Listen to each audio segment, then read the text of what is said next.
হরে কৃষ্ণ কৃষ্ণ কৃষ্ণ হরে হরে, হরে রাম রাম রাম হরে হরে।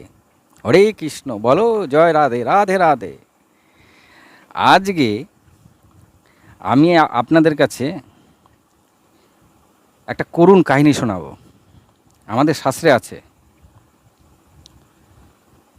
আমি তো অনেক কথা শুনিয়ে যাচ্ছি, কিন্তু করুণ কথা খুব একটা এখনও আমি বলিনি। হয়তো এটাই প্রথম ভিডিও হবে। এত করুণ কথা যে বলতে গেলে আমারই খারাপ লাগছে। তা আজকে আমি আপনাদের কাছে পল্লবীর কথা বলবো। কে ছিল এই পল্লবী, কোথা থেকে জন্ম হলো, সারা জীবন সে কী কী করলো, এবং লাস্ট জীবনে সে কোথায় চলে গেল। হরে কৃষ্ণ হরে কৃষ্ণ। এই পল্লবী তার সারা জীবনে কি করেছে, আর এত করুণ কাহিনী যে আমি ঠিক মতন বলতে পারলে হয়। আচ্ছা, কাহিনীটা শুরু হওয়ার আগে আমি আপনাদের কাছে একটা কোশ্চেন রাখতে চাই। এই প্রশ্নের উত্তর জানা থাকলে আমাকে ইনবক্সে কমেন্টে জানিয়ে দেবেন। এটা আপনাদের জন্য আমি একটা কোশ্চেন দিচ্ছি।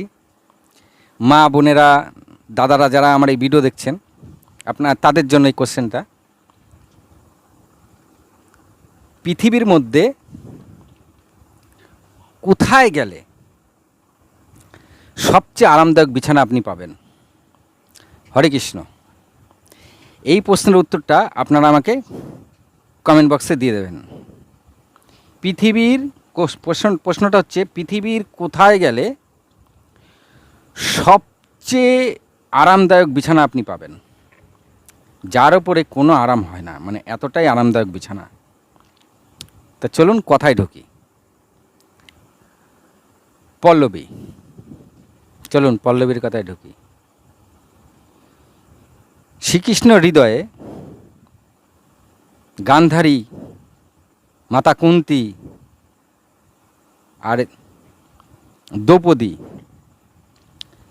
যারা শ্রীকৃষ্ণের যেই জায়গাটা পায়নি, পল্লবী কিন্তু সেই জায়গা পেয়েছিল। বলছি পল্লবী আসলে কে, সবাই চেনেন। যেই বলবো এমনি চিনে যাবেন। তখন আপনারা চিন্তা করবেন, শ্রীকৃষ্ণ যে জায়গা পল্লবীকে দিয়েছিল, সেই জায়গা মাতা কুন্তী, গান্ধারী, দ্রৌপদী কেউ পায়নি, পল্লবী পেয়েছিল। আর যার জন্য পল্লবীকে আশীর্বাদ করেছে শ্রীকৃষ্ণ যে যতদিন মানব সভ্যতা থাকবে ততদিন তুমি পূজিত হবে। চলুন পল্লবীর কথায় ঢুকে পড়ি ভালো মতন। পল্লবীকে সবাই যে নামে চেনে, সেই নামটা হচ্ছে হিড়ম্বা। হলো, এইবার তো চিনে গেছে সবাই। আমি হিড়ম্বার কথা বলছি। হিড়ম্বার আসল নাম পল্লবী। পল্লবী কি করেছিল, পল্লবীর কথা তো সেমন একটা আমরা জানতেই পারি না, যেহেতু ভীম বিয়ে করে চলে এসেছিল আর তার ঘটোৎকচ ছিল তার পুত্র। কিন্তু হিড়ম্বা সম্বন্ধে আমরা কতটুকু জানি? হিড়ম্বার আসল নাম পল্লবী। চলুন কথায় ঢুকি। পল্লবীর মা যেহেতু রাক্ষসের স্ত্রী ছিল, রাক্ষসের রানী ছিল, কিন্তু তার আচার ব্যবহার রাক্ষসদের মতন ছিল না।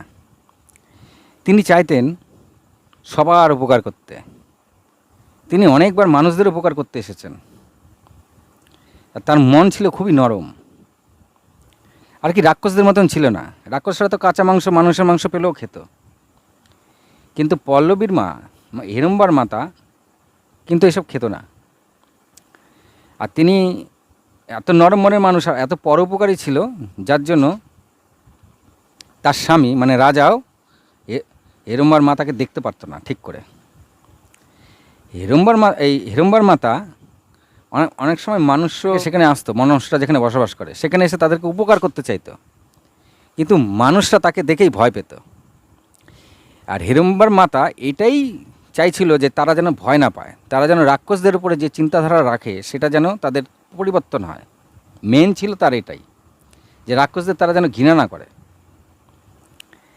তো যাই হোক, যথারীতি তিনি গর্ভধারণ করলেন এবং তার গর্ভে এক পুত্র সন্তানের উৎপন্ন হলো। তিনি পুত্র সন্তানকে তার মতন করে তৈরি করতে চাইলেন, কিন্তু তার পিতা তাকে বাধা দিলেন যে না, পুত্র আমার মতন হবে। তাই তার পুত্রের নাম ছিল হিড়ম্ব। তাই হিড়ম্ব বাবার মতন, বাবা যেভাবে শিক্ষা দিয়েছে সেভাবে শিক্ষা পেয়ে বড় হচ্ছিল। হিড়ম্বর পিতা হিংস্র ছিল, কিন্তু তার থেকেও বেশি হিংস্র হয়ে গেল হিড়ম্ব। প্রচণ্ড শক্তিশালী মায়াবী যোদ্ধা তৈরি হলো হিড়ম্ব, যেটা একেবারেই পছন্দ ছিল না হিড়ম্বার মাতার, মানে পল্লবীর মার। তিনি আবার গর্ভধারণ করলেন। যখন গর্ভধারণ করলেন তখন যখন জ্যোতিষী জিজ্ঞাসা করলেন যে এখন আমার গর্ভে কী আছে, তখন জ্যোতিষীরা বলল আপনার গর্ভে এক কন্যা সন্তান আছে। তিনি কি করলেন যে আমার ছেলে তো আমার মতন তৈরি হলোই না, তাহলে এই কন্যা সন্তানকে আমি এই রাক্ষস রাজ্যেই বড় করব না, এদের থেকে দূরে নিয়ে গিয়ে বড় করব, আমার মতন করে তৈরি করব। তাই হিড়ম্বর মাতা চলে গেলেন বনের দিকে। সেখানে একটা ছোট্ট কুটির বানিয়ে একদম রাক্ষসদের রাজ্য থেকে অনেক দূরে থাকলেন, তাদের ধারে কাছে যেতেন না। অলরেডি তার প্রসব করার সময় হলো। তিনি যখন প্রসব করছিলেন তখন তার আশেপাশে কেউ ছিল না, তিনি একাই ছিলেন, আর নিস্তব্ধ বন ছিল। সেখানে যখন তিনি বাচ্চা প্রসব করছেন তখন তিনি এক ঠোঁট কামড়ে ধরেছিলেন। তাই সেই ঠোঁট কামড়ে ধরাতে সেখান থেকে পল্লব বেরিয়ে আসে। তাই তিনি সেই কন্যা সন্তানের নাম রাখলেন পল্লবী। এই পল্লবীকে তিনি মনে মনেই ঠিক করে রাখলেন যে ঠিক তার নিজের মতন করে তৈরি করবেন। তাই পল্লবীকে একদম ছোটোর থেকেই মানুষকে কীভাবে উপকার করতে হয়, কিভাবে সমাজে চলতে হয়, সব ভালো ভালো জিনিসগুলি পল্লবীকে দিতে থাকলেন। পল্লবী কিন্তু রাক্ষস রাজ্যে আসতো না। রাক্ষস রাজ্যে জানতো যে তার কন্যা সন্তান হয়েছে, হিড়ম্বও জানতো, তারা আসতো মাঝে মাঝে, কিন্তু পল্লবীকে নিয়ে পল্লবীর মাতা কখনোই রাজ্যে যেত না। তিনি ওই বনের মধ্যে ছোট্ট কুকুরেই বড় করছিলেন পল্লবীকে। পল্লবীর মাতার যত গুণাগুণ ছিল সব পল্লবীর মধ্যে দিয়ে দেয়। পরোপকার, নরম হয়ে থাকা, রাগ না করা, সব কিছু এগুলো ভালো করে পারদর্শী। কিন্তু এরকম শাস্ত্র পেতে পেতে 10 বছর পল্লবীর যখন বয়স তখনই তার মাতা মারা যায়। মাতা মারা যাওয়াতে পল্লবী খুব কান্নাকাটি করে। তখন তার বাবা তাকে ওখান থেকে নিয়ে এসে নিজের রাজ্যে নিয়ে আসে। নিজের রাজ্যে নিয়ে এসে দেখে তার মার মতন কেউই নেই এখানে। দাদা হিংস্র, বাবাও হিংস্র, কিন্তু যেহেতু সঙ্গদোষ বলে তিনি রাক্ষস রাজ্যে এসে বাবা আর দাদার মতন সেই শাস্ত্র আর সেই আচার ব্যবহার শিখতে শুরু করলেন। সেই সাথে তিনি রাজ্য, যুদ্ধবিদ্যা, মায়াবী বিদ্যা সব শিখতে শুরু করলেন। এবং এইসব শিখতে শিখতে তিনি যৌবন হতে না হতেই তার পিতা মারা গেল। থাকলো খালি দাদা হিড়ম্ব। হিড়ম্ব এখন রাজা হলো। তো হিড়ম্ব রাজা হওয়াতে তার রাজ্যের লোকেরা তার বোনকে সবাই হিড়ম্বা হিড়ম্বা করে ডাকত। তার নাম যে পল্লবী এটা হয়তো কেউ জানতোই না। যেহেতু দাদার নাম হিড়ম্ব তাই বোনের নাম হিড়ম্বা করে ডাকা শুরু করলো। এতে পল্লবী খুব রাগ করতো মাঝে মাঝে যে আমার নাম তো পল্লবী, আমার নাম ধরে কেউ ডাকে না, সবাই হিড়ম্বা হিড়ম্বা করে ডাকে। রাক্ষসকুলে আবার একটা রীতিনীতি ছিল, সব ছেলেদের নামেই চলতো, মেয়েদেরকে সেমন একটা দেওয়া হতো না, মানে মেয়েদেরকে প্রাধান্য দেওয়া হতো না। বাবার নামে কুল চলত, সব বাবা বা দাদা যেহেতু হিড়ম্ব তাই বোনের নাম হিড়ম্বা। একটা যে নাম আছে তার, সেই নামে তার দাদাও ডাকতো না, তার দাদাও তাকে হিড়ম্বা হিড়ম্বা করে ডাকতো। কোনো কারণে যদি পল্লবী খুব মনে দুঃখ পেত, তার মা যেইখানে ছোট কুটির করেছিল সেখানে একটা বিশাল বড় গাছ ছিল, সেই গাছের ছায়ায় গিয়ে তিনি মার সঙ্গে মনে মনে কথা বলতেন এবং তিনি দেখতে পেতেন তার মা যেন সত্যিকারের এসছে ছায়া রূপে, এবং পল্লবীর সঙ্গে তার মা কথা বলতেন। এইভাবে পল্লবী দুঃখ পেলে সেখানে চলে যেত।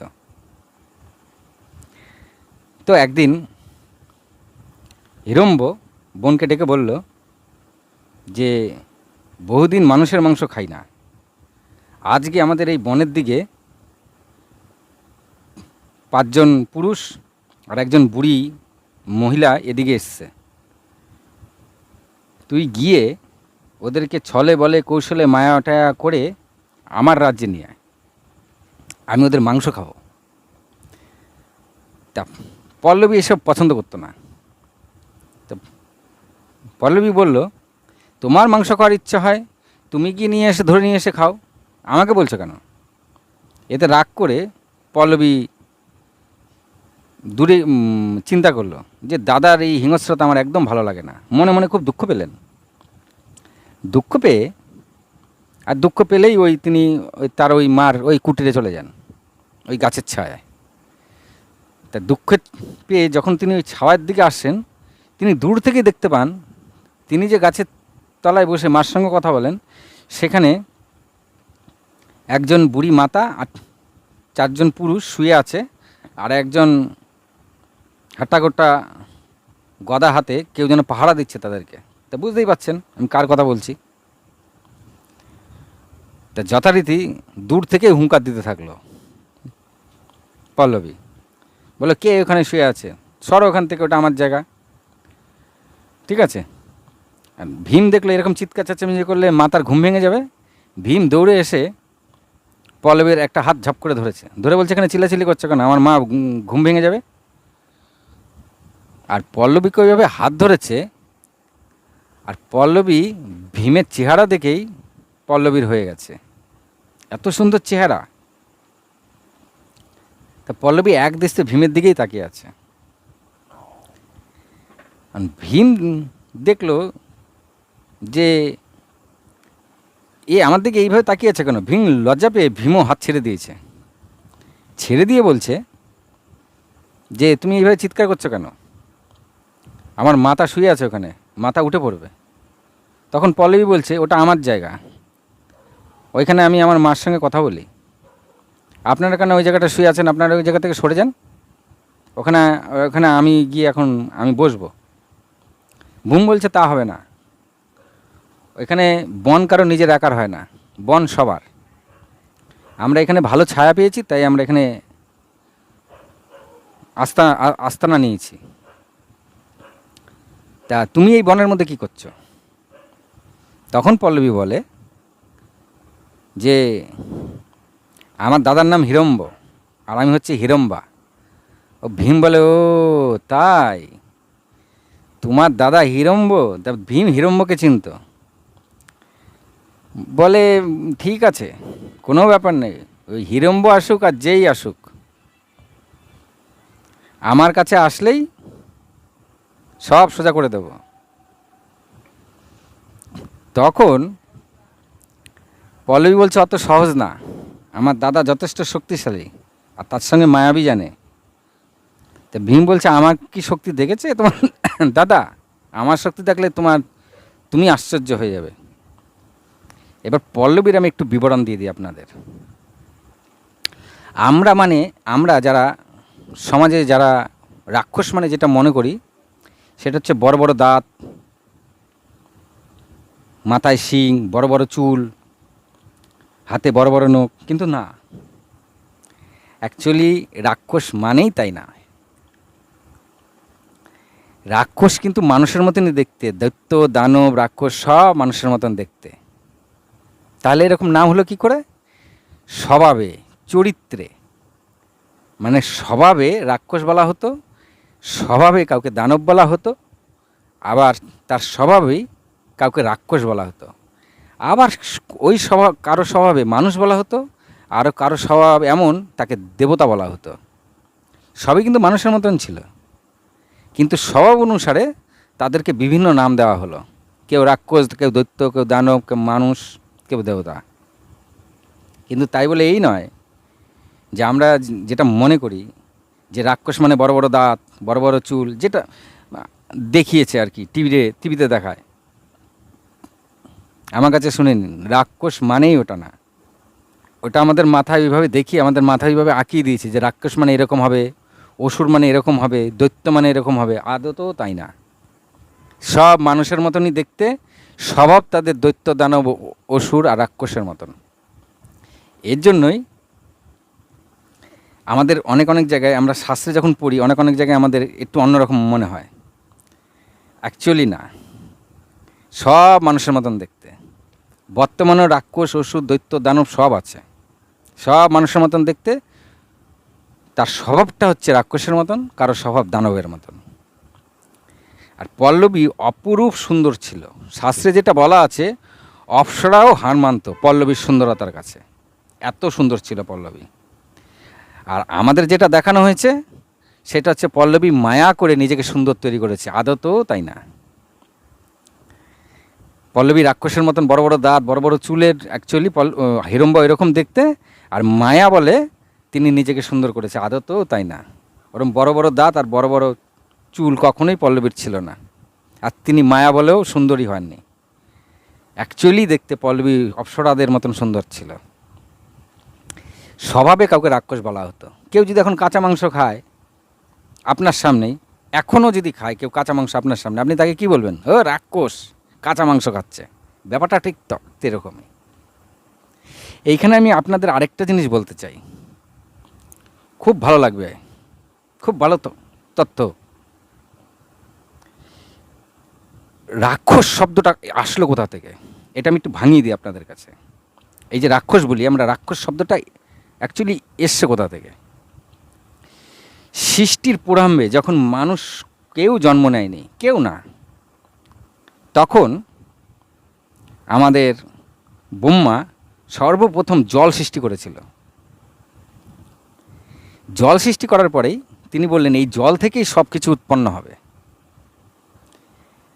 তখন তিনি এই জলকে রক্ষা করার রক্ষা করার জন্য কিছু মানুষের সৃষ্টি করলেন। তাদেরকে সৃষ্টি করে বললেন তোমরা এই জলটাকে রক্ষা করো। তারা বলল ঠিক আছে প্রভু, আপনি যা বলবেন। তা যারা রক্ষা করতো সেই জলটাকে, তাদেরকে রক্ষক বলা হতো। এটা বাংলায় বলে রক্ষক, হিন্দিতে বলে রক্ষক। এই রক্ষক থেকে রাক্ষস কথাটা এসছে, রক্ষক থেকে রাক্ষস কথা এসছে, মানে তারা জলকে রক্ষা করত। আর কিছু মানুষ তৈরি করেছিল, তারা বলল এই জলটা রক্ষা করলে হবে না, এই জলটা যাতে নষ্ট না হয়ে যায় তাকেও বাঁচিয়ে রাখতে হবে। তাই জলকে বাঁচিয়ে রাখতে গেলে পরে রীতিমতন পূজা আর যজ্ঞ করতে হবে। তাই তিনি আর কিছু মানুষ সৃষ্টি করলেন যে তোমরা পূজা আর যজ্ঞ করে জলটাকে সবসময় ভালো রাখবে, মানে সৃষ্টিটাকে ভালো রাখবে। তাই সেই সময় ওই মানুষগুলি যারা যজ্ঞ করত, এই যজ্ঞ থেকে যক্ষ কথা এসছে। যক্ষ বলে না, দৈত্য দানব যক্ষ, এই যে যক্ষ কথাটা যজ্ঞ থেকে এসছে, মানে যারা যজ্ঞ করে জলটাকে ভালো, জলটা যাতে নষ্ট না হয়ে যায় তার জন্য তারা যজ্ঞ করতো, আর যারা যজ্ঞ করতো তাদেরকে যক্ষ বলা হতো। তাহলে রাক্ষস আর যক্ষ এই দুটো কোথা থেকে এসছে আমরা পেলাম। পল্লবী তো দেখতে খুব সুন্দর ছিল, মোটেই মিডিয়ার মতন দেখতে ছিল না। আমার কথা একটু ভালো করে শুনবেন। আর পল্লবী যখন ওইভাবে তাকিয়েছিল ভীমের দিকে, ভীমও তো পল্লবীর দিকে তাকিয়েছিল, তাকিয়ে ভীমও প্রেমে পড়ে গেছিল। তা যাই হোক, পল্লবী যাওয়ার আগে বলে গেল আমার দাদা পেলে আপনাদের খেয়ে নেবে। তা ভীম বলে ঠিক আছে, তোমার দাদা আসুক না, তোমাকে দেখিয়ে দেবে যে আমার শরীরে কত শক্তি আছে। তো পল্লবীও ভেতরে ভেতরে একটু প্রেমে পড়ে গেছিল।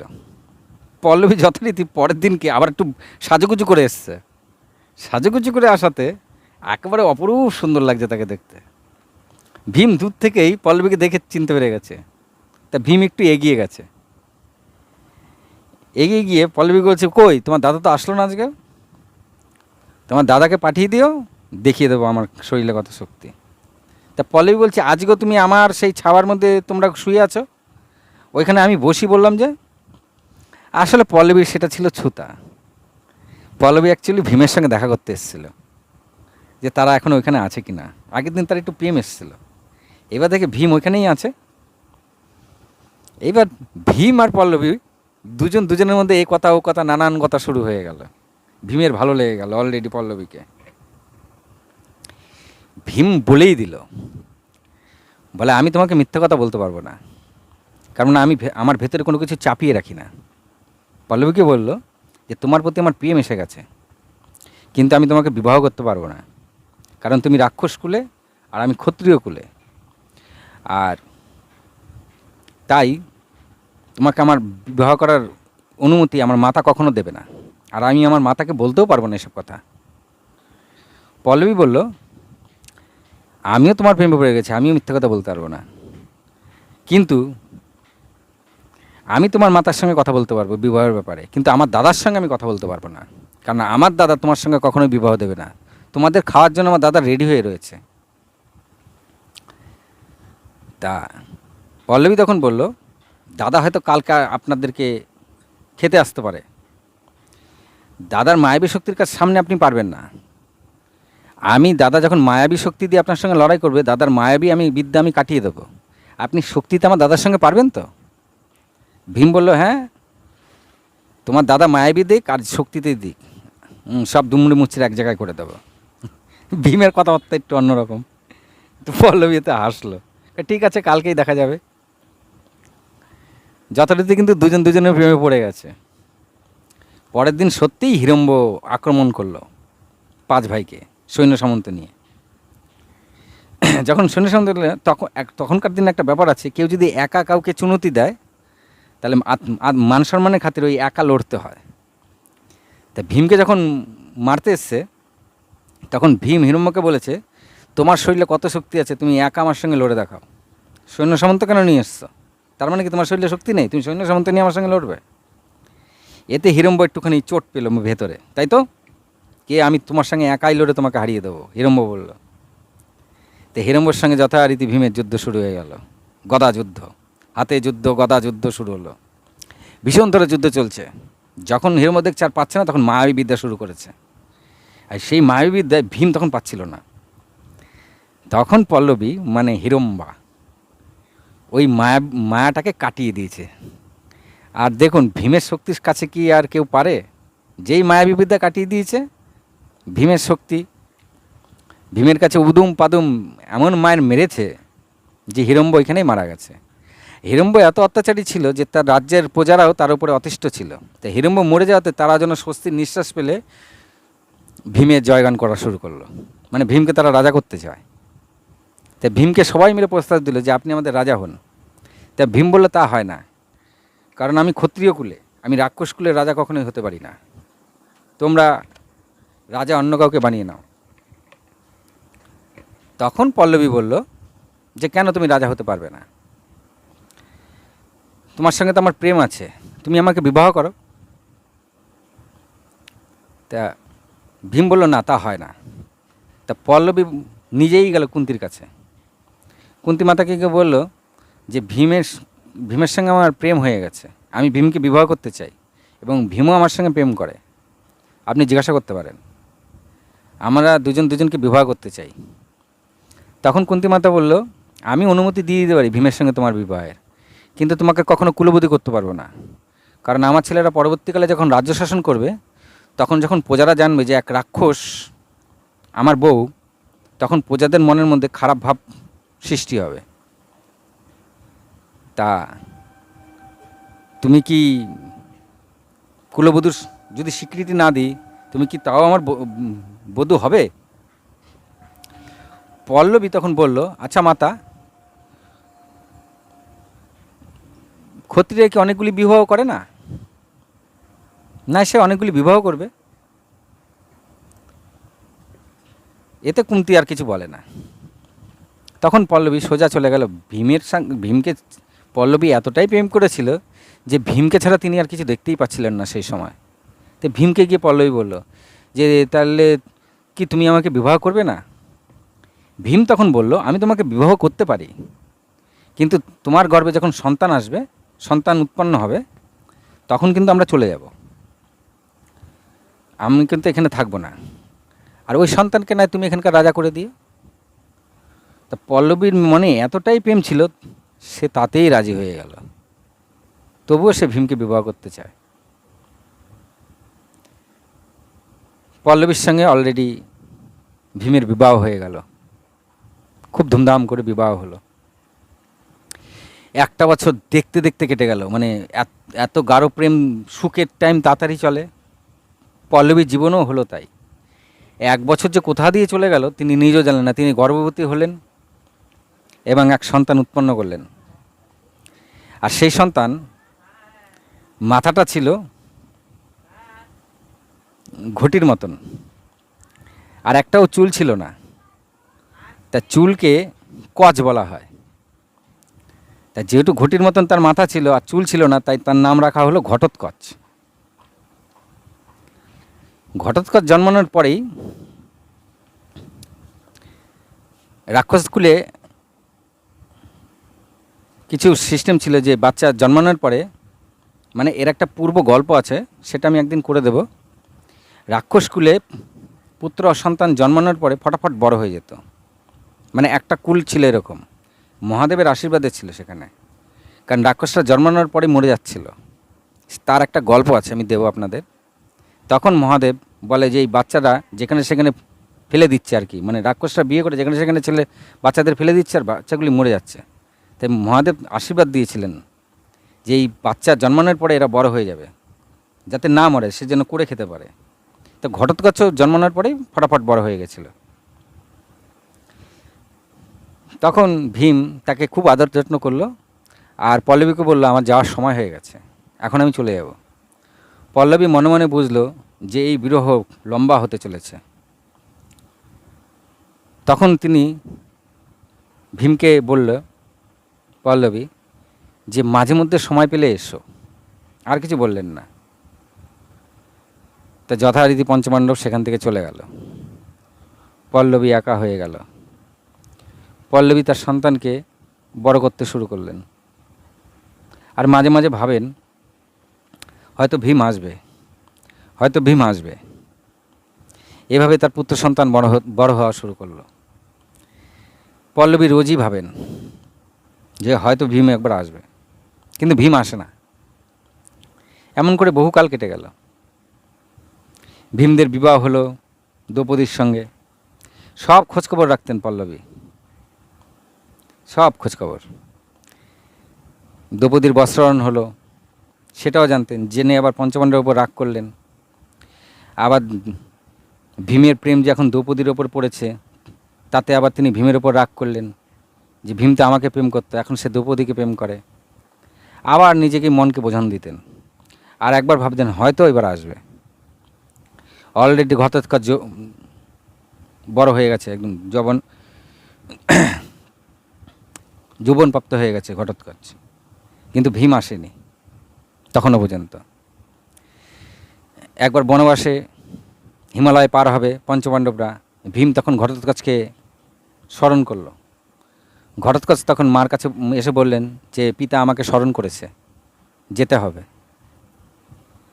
তখন পল্লবী ভাবলো যে এবার হয়তো ভীম একবার আসবে আমার কাছে। মনে মনে ঘটোৎকচ পিতাকে তার খুবই ভালোবাসে, কারণ তার পিতা ভীম, আর ভীমের যত কথা শুনে আর ঘটোৎকচ ততই নিজেকে বলশালী মনে করে, মানে পিতাকে খুব ভালোবাসে। তাই তিনি ঘটোৎকচকে ওপর দিয়ে হেসে, মৃদু হেসে বললেন, যাও বাবা, পিতা যা বলে সেটা শুনতে হয়। ঘটোৎকচ চলে গেল। ভেতরে ভেতরে পল্লবী কাঁদলেন যে হয়তো এবার ভীম আসবে, না আসেনি।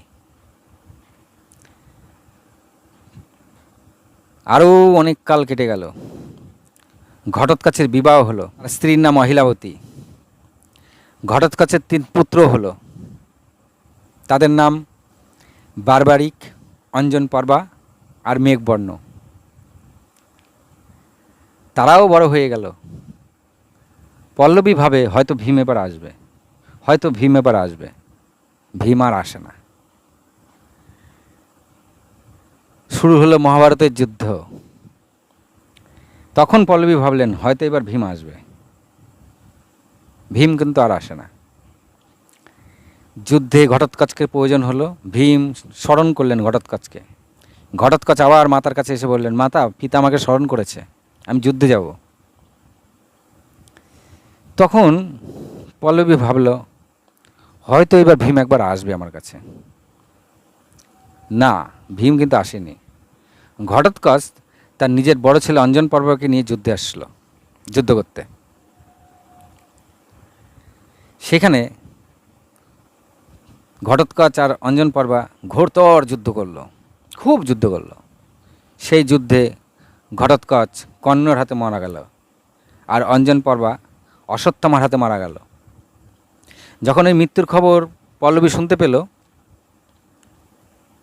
হিড়ম্বা শুনতে পেল, তিনি বুঝলেন যে তার পুত্রবধূ বিধবা হয়ে গেছে, অহিলাবতী। তিনি অহিলাবতীকে নিয়ে সেই যুদ্ধক্ষেত্রে আসলেন। এসে ঘটোৎকচ আর অঞ্জন পর্বকে ধরে খুব কান্নাকাটি করলেন। সেখানে ভীম ছিল, ভীমের দিকে একবার কটু দৃষ্টিতে তাকিয়ে থাকলেন। তারপরেও তিনি ভাবলেন ভীম হয়তো এবার তার সঙ্গে কথা বলবে। না, ভীম কিন্তু তার সঙ্গে একটা কথাও বলেনি। ভীম কোনো দিন আর যায়নি, আর তার সঙ্গে কথাও বলেনি। আর যখন হাউমাউ করে খুব কানল, সেখানে বার্বরিকও এসেছিল। বার্বরিকের কথা আমি এখানে তুলবই না। আমি এখানে খালি পল্লবীর কথাই বলবো, যার নাম হিড়ম্বা, সবাই হিড়ম্বা নামে চেনে। তো যখন খুব কান্নাকাটি করলো, সেই সময় চিতাপিতা জ্বালানো হলো, চিতাপিতা তৈরি করা হলো। এক চিতায় ঘটোৎকচকে তোলা হলো, আরেক চিতায় অঞ্জন পর্বাকে তোলা হলো। এদিকে অহিলাবতীও খুব কানলেন, আর পল্লবীও খুব কান্নাকাটি করলেন। সেই সময় আমাদের প্রভু শ্রীকৃষ্ণ সেখানে হাজির। হরে কৃষ্ণ, হরে কৃষ্ণ। জানেন তো, আমাদের প্রভু সব জায়গায় আছে। প্রভু সেখানে এসেও হাজির হলো। সেখানে এসে দেখছে মৃত ঘটোৎকচকে ধরে তখনও অঝরে হিড়ম্বা কেঁদে যাচ্ছে। হিড়ম্বার এই কাদা দেখে প্রভু ভেতরে ভেতরে কষ্ট পেলেন, কিন্তু মুখে হাসি রেখে তিনি বললেন দূর থেকে, পল্লবী। পল্লবী তখন চিন্তা করছে, এই পল্লবী নামে তাকে একজনই ডাকতো, তার মা। আর ভীম একবার দুবার তাকে ডেকেছিল পল্লবী নামে, কিন্তু পল্লবী নামে বিগত বহু বছর হলো কেউ ডাকেনি। তিনি চিন্তা করলেন, কে ডাকলো পল্লবী? এদিক ওদিক তিনি দেখলেন। আবার আমাদের প্রভু ডাকলেন, পল্লবী, এই যে আমি এইখানে। তখন হিড়ম্বা সেদিকে তাকিয়ে দেখে কৃষ্ণ এসছে। কৃষ্ণকে দেখে ঘটোৎকচকে ছেড়ে কৃষ্ণর পায়ের মধ্যে এসে লুটিয়ে পড়লেন। বললেন, প্রভু, আমি আর কত কষ্ট করব, আমাকে আপনি উদ্ধার করুন। আমাদের প্রভু হিড়ম্বার মাথাটা হাতিয়ে দিলেন। হাতি দিয়ে বলল, কি হয়েছে, তুমি এত কাঁদছো কেন? পল্লবী তখন প্রভুর মুখের দিকে তাকিয়ে মুখ দিয়ে কোনো বাক্য বলেনি। তিনি মনে মনে প্রভুকে বললেন যে ছোটোবেলাতেই মা চলে গেল, যৌবন প্রাপ্ত না হতে হতেই বাবা চলে গেল, ছিল একজন হিংস্র দাদা, সেও চলে গেল। তারপরে আসলো একজন স্বামী, প্রেমিক স্বামী, সেও একটা বছর আমার সঙ্গে ছিল, 1 বছর পরে সেও চলে গেল। তারপর আমি একটা সন্তান নিয়ে খুব বুকে আগলে ধরে তাকে আমি বড় করেছি, আজ সে সন্তানও চলে গেল। তার ঘরে বড় সন্তান অঞ্জন পর্ব আমার বুকের হৃদয়ের সমান ছিল, সেও চলে গেল। আমাকে আর কত কষ্ট দেবেন প্রভু? শ্রীকৃষ্ণ হেসে বললেন, এত দুঃখ করছো কেন? আবার তিনি হিড়ম্বার মাথাটা হাতিয়ে দিলেন। আমি জানি তো, আমি জানি যে ভীম কোনোদিন আর তোমার কাছে যায়নি।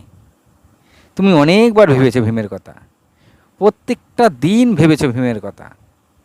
এমনকি তুমি যে লুকিয়ে লুকিয়ে কাঁদতে, ঘটোৎকচও তোমাকে কয়েকদিন দেখেছে। হিড়ম্বা বলল, হ্যাঁ প্রভু, ঘটোৎকচ কয়েকদিন দেখে আমাকে জিজ্ঞাসা করেছিল, আমি তাকে কিছু বলিনি। বলে, আমি জানি তো তুমি অগাধ প্রেম করতে ভীমকে। ভীম একবার যেন তোমার কাছে যায় মাঝে মধ্যে। মাঝে মধ্যে তো যায়নি, একবারও সে যায়নি। বলো আমার আর কত কষ্ট করব, আপনি আমাকে উদ্ধার করুন। কৃষ্ণ বলল তথাস্তু। তখন পল্লবী এক জায়গায় ধ্যানস্থ হয়ে বসে নিজের প্রাণটা বার করে দিলেন। সেই হৃদয়ের থেকে একটা জ্যোতিচ্ছটা বেরোলো।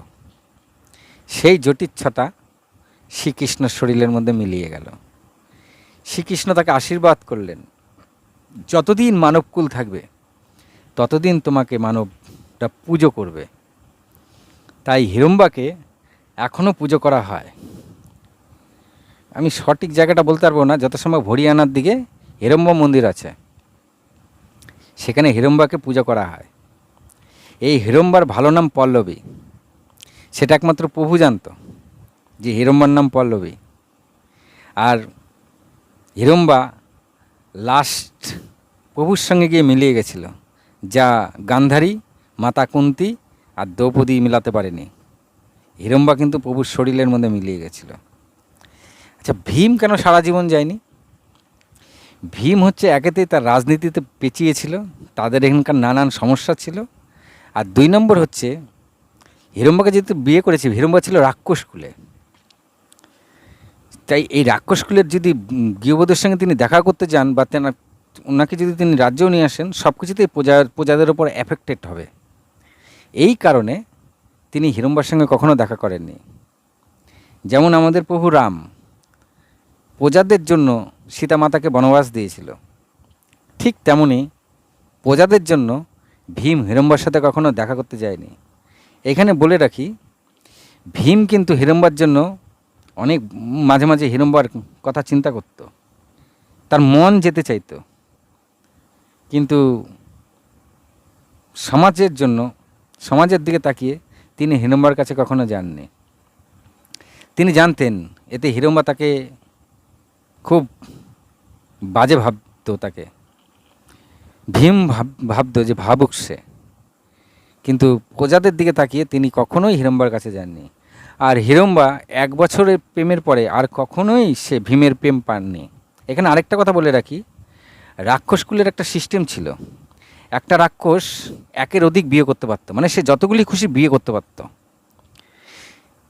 তথাপি হিড়ম্বা রাক্ষসী হয়েও সে কিন্তু আর বিবাহ করেনি। তাহলে বুঝেন ঠেলা, একটা সে রাক্ষসী হয়েও সে কিন্তু ভীম চলে যাওয়ার পর আবার বিবাহ করতে পারত, কিন্তু হিড়ম্বা ভীমের যে প্রেম, তার যা স্পর্শ, সেই স্পর্শকে তিনি ভুলতে চাইছিলেন না। তার জন্য তিনি আর কখনোই বিবাহ করেননি। খালি মনে মনে ভাবতেন যদি একবার ভীম আসে তাকে দেখতে, কিন্তু ভীমও কোনো দিন আর তার সারা জীবনও যায়নি হিড়ম্বাকে দেখতে। তা আজকে এই পর্যন্তই। ভুলকুটি হলে ভাই দাদা বলে মার্জনা করে দেবেন। আমি এসব দিচ্ছি, আমাদের হিন্দু শাস্ত্রে এগুলো রয়েছে, আর প্রত্যেকটা এসবের মধ্যে আমাদেরকে জ্ঞান দেওয়া হতো গুরুকুলে। তা গুরুকুল এখন নেই, তাই এইসব জ্ঞান আমরা পাই না। এই যে আমি যেগুলো বলে যাচ্ছি, এগুলোর প্রত্যেকটার মধ্যে কিছু না কিছু জ্ঞান লুকিয়ে আছে। আজকে আমরা এই জ্ঞান থেকে অনেক দূরে, আর এই জ্ঞান থেকে দূরে বলেই আজকে আমরা হিন্দুরা এরকম ছড়িয়ে ছিটিয়ে রয়েছি, অন্য ধর্মকে ফলো করে চলি। অ্যাকচুয়ালি আমাদের নিজেদের ধর্ম কী, সেই জ্ঞানটুকু আমাদের নেই। আপনি সকাল থেকে রাত পর্যন্ত যা যা করেন, খেয়াল করে দেখবেন 90% জিনিস আপনি অন্য ধর্মকে ফলো করে চলেন। নিজের ধর্মে হয়তো যেটা করেন সেটা 10%, আর 90% সারাদিন মানে সকাল থেকে রাত পর্যন্ত যা করেন সেটা অন্য ধর্মকে ফলো করে। আমাদের ধর্মে অনেক কিছু, যেগুলো অনেক কিছুই নেই, সেগুলোকে হিন্দুরা মনে করে এটা আমার ধর্মে আছে ভেবে সেইভাবে চলে। অনেক আছে, অনেক কিছু আছে, বলতে গেলে শেষ হবে না। সেগুলোকে হিন্দুরা মনে করে এটা মনে হয় আমাদের, কিন্তু আমাদের ধর্মে সেগুলো নেই। অনেক কিছুই আছে যেগুলো আমাদের ধর্মে নেই, কিন্তু হিন্দুরা সেগুলো ফলো করে চলে। তা আজকে আমি বেশি কথা বলবো না, ভিডিও বড় হয়ে গেছে। আজকে এই পর্যন্তই। আপনারা সব ভালো থাকুন, সুস্থ থাকুন, খাওয়া দাওয়াটা কন্ট্রোল করুন, দেখবেন শরীর ভালো থাকবে। শরীর ভালো তো মন ভালো, আর মন ভালো তো জগৎ ভালো। পয়সা অনেকের অনেক আছে, কিন্তু পয়সারও আগে দরকার শরীর। আপনার পয়সা আছে কিন্তু শরীর ভালো নেই, খেতে পারেন না। পয়সা থাকলে তাহলে কী হলো? পয়সা আছে কিন্তু ভালো মন্দ খেতে পাচ্ছেন না, তো পয়সাটা থেকে তো কোনো লাভ হলো না। তাহলে তাহলে কী করতে হবে? সবার আগে শরীরকে ভালো রাখতে হবে। আমাদের শরীরই হচ্ছে আমাদের সম্পদ, শরীরের পর সব কিছু। হরে কৃষ্ণ। আজ এই পর্যন্ত। রাধে রাধে।